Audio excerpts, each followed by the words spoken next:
Mr Speaker, won't be voting for the amendment.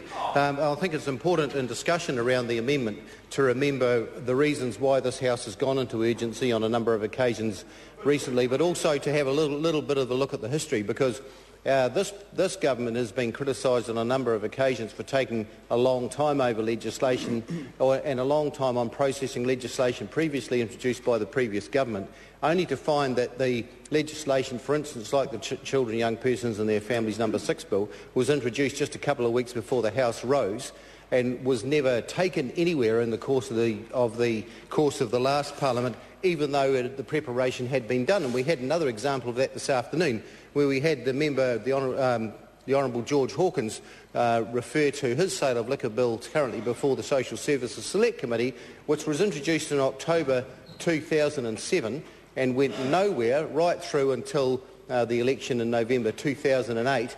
And in their own volition, and with support of those members opposite, it was stalled, pending initially the process of their own sale of liquor bill, which again they never processed during the course of their parliament. Also, this goes along hand in hand with other domestic violence matters, which weren't progressed through that other parliament either. And we've had a number of the Honourable Leanne Dalzell's bill, which she talked about yesterday and asked questions about. Of course, that only went into the Parliament 2 weeks before the last election, and somehow there's some huge criticism of this government.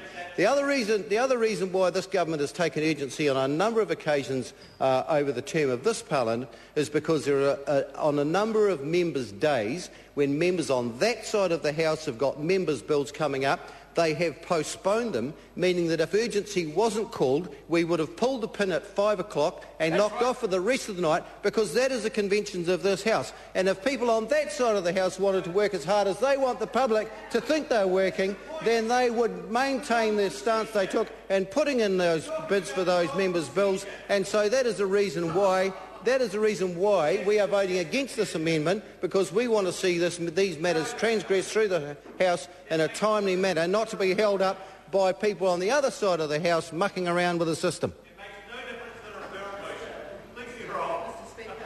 Mr. Speaker. Sorry. Take it. She's calling. Mr. Speaker, I would like to have the call if it's okay.